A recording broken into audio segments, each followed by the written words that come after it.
Día 1. Desperté empapado de sudor, con los músculos tensos por el esfuerzo.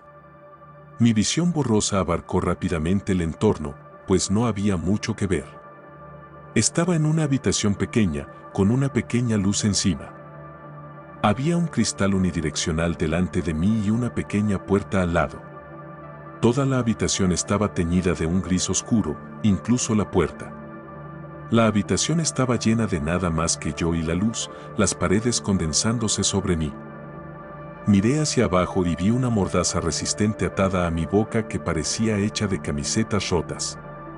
Más abajo estaban mis manos, atadas con la misma tela blanca, aún más apretada. Mis piernas parecían estar un poco sueltas, pero la tenue luz no me permitía verlas bien. Moví la cabeza, intentando quitarme la mordaza. Fue en vano, pero al hacerlo pude ver un poco detrás de mí y a que estaba atado. Como era de esperar, no había nada detrás de mí. Pero estaba atado a una silla plegable de plástico gris claro, sostenida por unas robustas vigas metálicas, negras y frías. Tras la exasperación de intentar escapar, me fijé en mi atuendo. Llevaba una camiseta sin mangas y solo usaba calzoncillos. Lo primero que noté fue que no era lo último que llevaba puesto.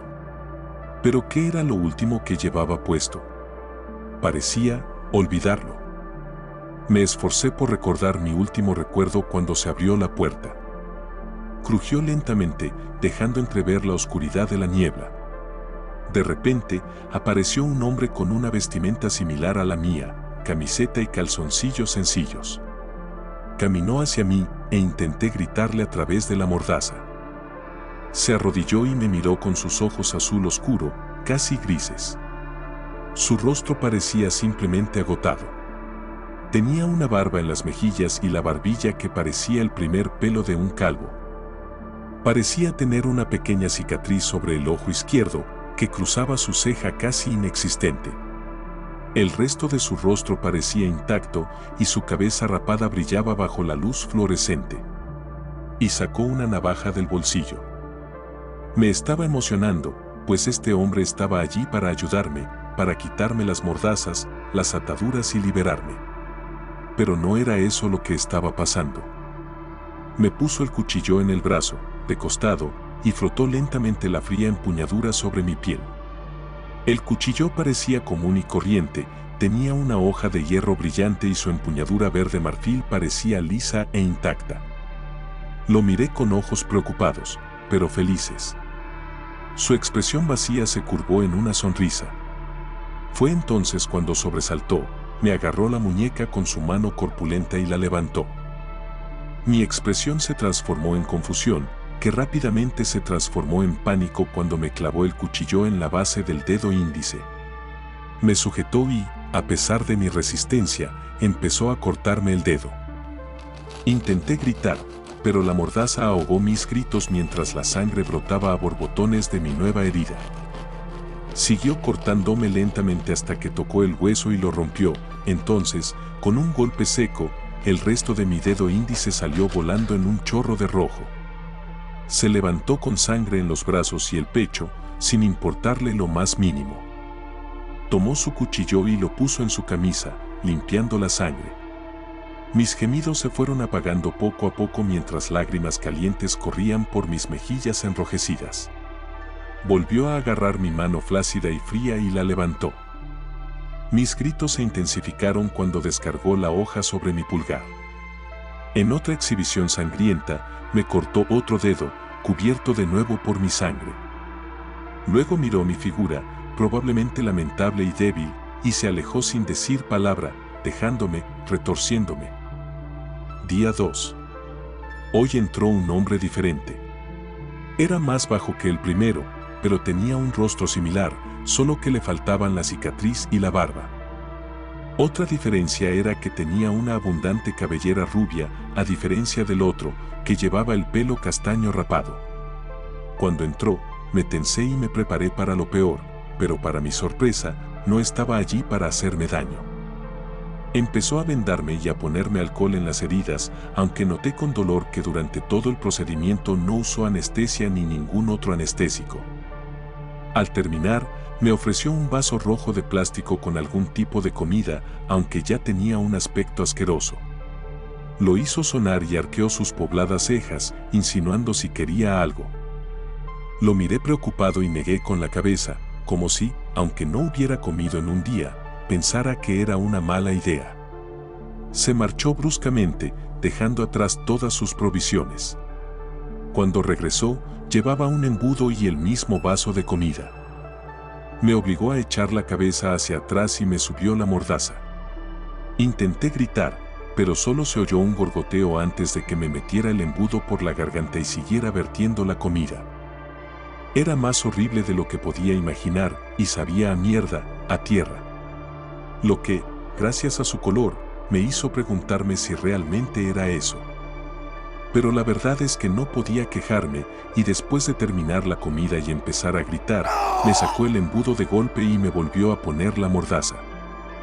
Después de terminar, se sentó y empezó a comer, dándome la impresión de que estaba más tranquilo que el primero.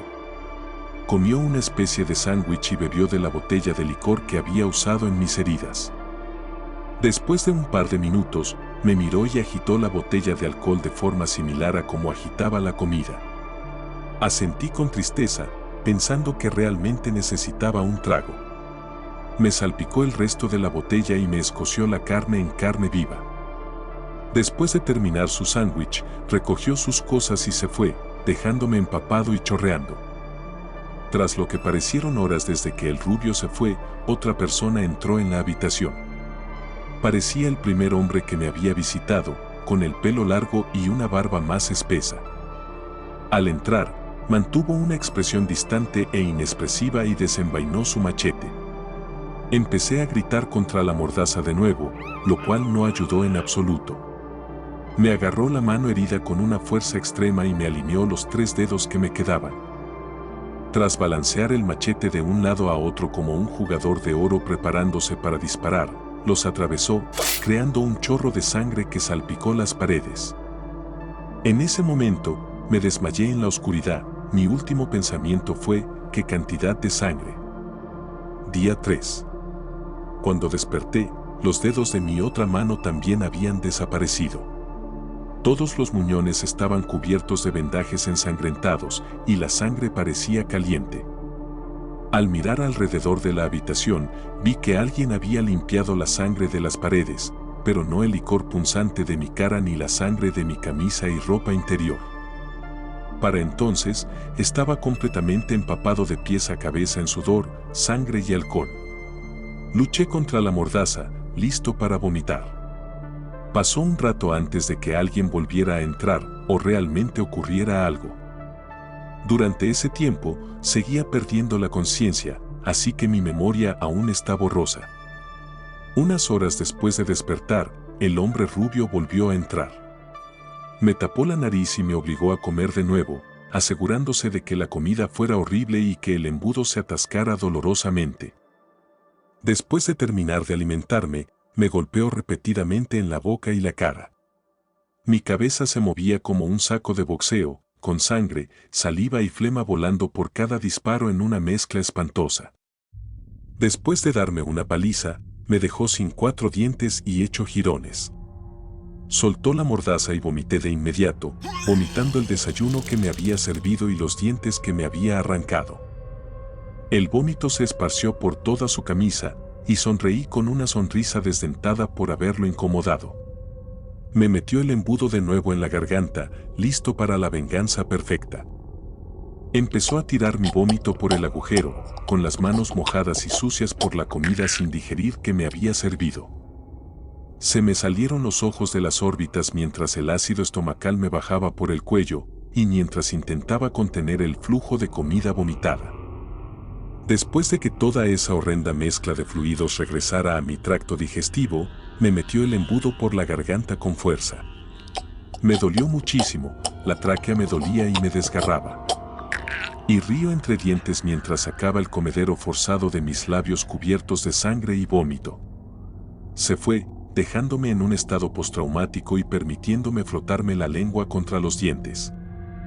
Después de 1 hora más o menos, entró otra persona, y de nuevo mi memoria estaba nublada durante ese tiempo, así que no recuerdo nada sobre él. Inmediatamente me empujó el cuello hacia atrás y me señaló la cabeza hacia la brillante luz fluorescente sobre mí. Me abrió la boca de golpe, sacó una especie de bisturí de su bolsillo y se puso a trabajar. Me arrancó todos los dientes y en mi estado de debilidad no pude hacer nada, ni siquiera gritar. Después de dejarme la boca desdentada, comenzó a arrancarme la lengua lentamente. Solo pude sentir un ligero tirón, pero aún así, gorgoteé lo mejor que pude. La sangre me llenó la mandíbula cuando se me rompió el resto de la lengua. Me la sacó de la boca y, en un torrente de sangre, la arrojó por la habitación. Se levantó y se fue, apagando la luz mientras se alejaba. Día 4. Este fue el día en que realmente pensé que moriría. Agradecí incluso despertar, sin saber si me había ahogado en mi propia sangre del día anterior. Tras un rápido examen, vi que mi lengua seguía salpicada en la pared y el fondo de mi asiento seguía siendo un charco de sangre y orina. Quizás te parezca raro, pero no me dejaron ir al baño, así que me oriné. No se sentía diferente a la saliva y la sangre, solo más caliente al principio. En fin, cuando desperté, estaba bastante seguro de que mi muerte estaba cerca. Mis heridas eran muy graves y debía haber perdido litros de sangre. Miré hacia un lado cuando oí un pitido electrónico y vi una vía intravenosa junto a mí. Miré a mi alrededor, esperando que alguien hubiera encontrado este infierno y hubiera enviado a los militares, o que mis captores me hubieran abandonado, y alguien me hubiera encontrado y me hubiera llevado al hospital. Pero no, seguía atado a una silla y en una habitación gris y oscura, dándome cuenta de lo estúpido que había sido al pensar que me habían rescatado cuando acababa de ver mi lengua a metros de distancia. Tras unos minutos despierto, como era de costumbre, entró el rubio. Me desató la mordaza y me metió el embudo en la boca. Estaba tan débil que solo quería comer algo. Pero no me dio comida. Ese día, me dio vidrios rotos, y en lugar de la mierda húmeda y desmenuzable que esperaba, me encontré con vidrios calientes y afilados. En cuanto hizo contacto, empecé a gritar. El vidrio me atravesó lentamente la garganta, justo lo suficientemente grande como para pasar sin hacerme cortes mortales. La sangre y la saliva se acumularon alrededor de mi boca, y los fragmentos dejaron de salir poco a poco de mi asquerosa boca. El rubio levantó el embudo y bajé la mirada hacia mi estómago, pensando en cómo el vidrio podría desgarrarlo mientras la saliva goteaba de mis encías desdentadas. No estoy seguro de cuánto tiempo bajé la mirada, pero cuando volví a levantarla, el hombre ya no estaba. Unas 8 horas después entró otro hombre. Tenía hombros anchos y brazos grandes, y lo reconocí de inmediato como el primero que me había visto. Se giró para mostrarme una sierra de hueso larga en la mano derecha y habría gritado si hubiera tenido fuerzas. Se arrodilló y empezó a serruchar lentamente mis pies. Volví a desmayarme y ahora he recuperado la conciencia. Ahora noto 3 cosas: que las luces están apagadas, hay un mar de sangre debajo de mí y que he perdido ambos pies. ¿Qué será lo siguiente? ¿Vidrio derretido en la espalda? ¿Agujas en los ojos? La verdad es que no lo sé, pero al ver la puerta abrirse, sé que voy a morir aquí. Y se asegurarán de que mis últimos momentos de vida sean un infierno. 4 días en el infierno.